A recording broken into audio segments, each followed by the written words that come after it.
ስለማታውቁት ነው። ብልጽግና የኃይል ቋንቋ ነው የሚገባው። ብልጽግና ትዕግስት የሚባል ነገር አያውቅም። ሰላም የሚባል ነገር አያውቅም። በኃይል ስትመጣበት ያኔ ነው ጫና የሚያድርበት፣ ተጽዕኖ የሚያድርበት። ያንን ያደረግነው ስለምናውቀው ነው፣ እናንተ የተቻችሁን ስለማታውቁ ነው ብለው ያለ መቀልበስ በደንብ ይረዳቸዋል። የውሳኔያቸውን ትክክለኝነት ለማሳየት ይረዳሉ። ኦፍኮርስ ነው ያን ውሳኔ ስለወሰኑ ነው።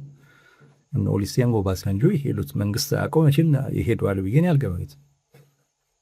ያን ውሳኔ ባልወሰኑበት ወቅት ለዲፕሎማቶች ብዙ ጥሪ ሲያደርጉ ነበር። ኧረ ዝም አላችሁ እያሉ ብዙ ጥሪ ሲያደርጉ ነበር።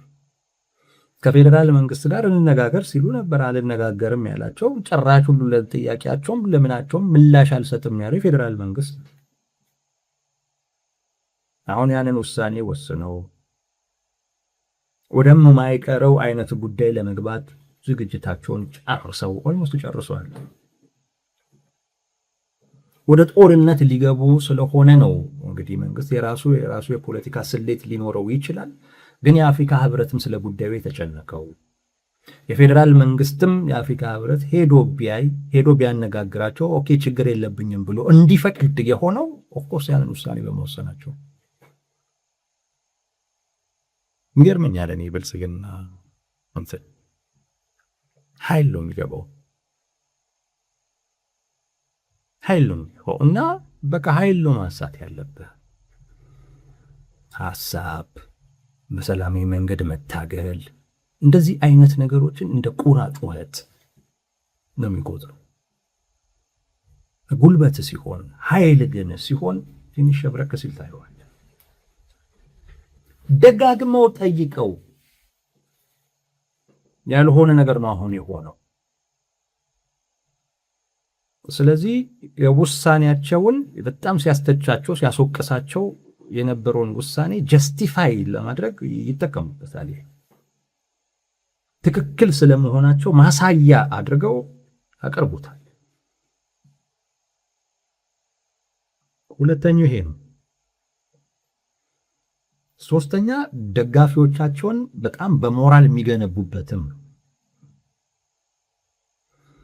ዋነኛ ዓላማቸው ደጋፊዎቻቸውን የሚያውቁት ቲፒኤልኤፍ ዋነኛ ዓላማው ጽምዶ በሉትም ካውንስልም በሉትም ከሻዕቢያ ጋር ከሱዳን ጋር እንደዚህ አይነት ግንኙነት ውስጥ የፈጠሩት ብቻ የተገኘውን ሁሉ አይነት አማራጭ እየተጠቀሙ ያሉት በስልጣን ላይ ያለውን ብልጽግና ጫና ውስጥ ከተው ጠረጴዛ ላይ ለማምጣት ነው። የተነጋገርንበት ጉዳይ ነው። ከዛ ያለፈ አቅም እንደሌላቸው ያውቃሉ። ምናልባት ከዛ ያለፈ ፍላጎትም ካላቸው እንደው ጠረጴዛ ላይ ካመጣ ነው በኋላ መንግስትን አሳንሰን ካሳየ ነው በኋላ ደግሞ ያ ፍላጎታችንን እናንጸባርቃለን ብለውም ሊሆን ይችላል። አይታወቅም። ደረጃ በደረጃ ለመሄድ አስበው ሊሆን ፕራግማቲክ ለመሆን ማለት ፋኖ ነው። አንዳንዴ በዚህ ረገድ ትልቅ ችግር ያለበት ግንኙነት ለምንድን ነው ጽምዶ ውስጥ የገባችሁት ምናምን ሲባል እኛ እኮ መንግስት ለመሆን ነው ሐሳባችን። መንግስት ለመሆን ከፈለግን ከሌሎች ጋር እንዲህ መስራት አለብን።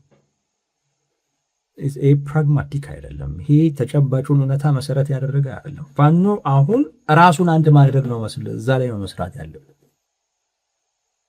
ራሱን አንድ ማድረግ ላይ ነው በደንብ መስራት። ከዛ በኋላ አቅሙን ሲያጠናክር ነው አሁን ደግሞ መንግስት መሆን አለብኝ ማለት ያለበት እንጂ መንግስት ከመሆን በታች ያሉ መንግስት ለመሆን የሚያበቁ ወሳኝ የሆኑ ጉዳዮች ባልተሰሩበት አይነት ሁኔታ መንግስት ለመሆን ነው እዛ ጋር ግንኙነት መፈጥረው የምትል ሰበብ ነው። እቺ እንደው ብዙ ሰው ይረዳታል ብዬ እገምታለሁ። ቲፒኤልኤፍ ሌላ ፍላጎት የለውም ማለት አይደለም፣ አለው።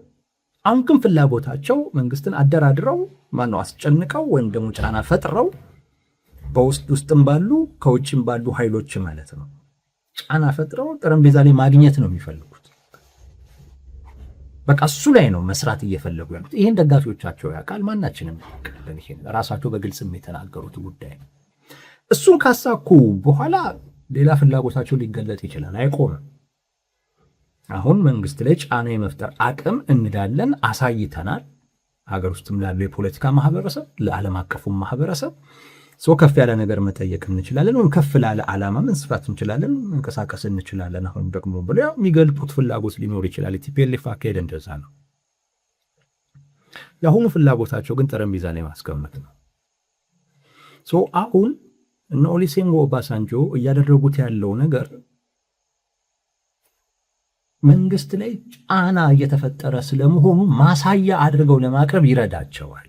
ምክንያቱም ተወደደም ተጠላም በፌዴራል መንግስትና በህወሓት በኩል በሶስተኛ ወገን ግንኙነት ተጀምሯል። ግልጽ የሆነ ከዚህ ቀደም የለም እያልኩ አይደለም። አሁን ግን ግልጽ የወጣ በተቋም የሚመራ ግንኙነት ተጀምሯል። ቁጭ ብሎ እየተወያዩ ነው፣ እየተደራደሩ ነው ማለት ሳይሆን ግን ተገናኝተው ለመወያየትና ለመደራደር ምቹ ሁኔታ ለመፍጠር የሚያስችል ግንኙነት ግን እያደረጉ ነው።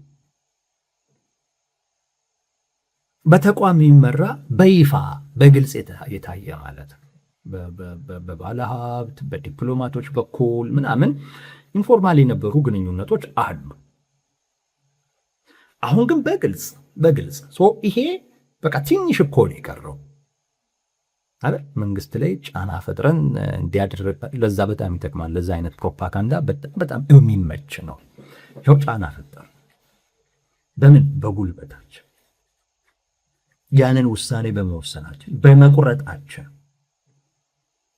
ጄኔራል ታደሰ ወረደ ቢኖሩ ኖሮ ይሄ ይኖር ነበረ ወይ? አትጠራጠሩ። ጄኔራል ታደሰ ወረደ ቢኖር ኖሮ በዚህ ሰዓት ላይ እኮ በጀት ነበር ስንጠይቅ የነበረው፣ ነዳጅ ነበር ስንጠይቅ ነበር። ለዛም ደግሞ ማንም አባከና ሚልን የሚመልስልን ሁሉ አናገኝም ነበር። 10 ደብዳቤ ስንጽፍ ነበር የምንከርመው። አሁን ግን እሱን አነሳን፣ ወሰንን፣ ቆርጠን ታየን፣ የፈለገው ይምጣ አልን። በዛ ምክንያት ይኸው የአፍሪካ ህብረት ወጥቶ አነጋገር። ይኸው ከልክሎ የነበረው ብልጽግና አሁን ፈቀደ። ይሄ የመጣው በእኛ ውሳኔ በእኛ ቁርጠኝነት ነው ለሚል ነገር ይጠቀሙበታል።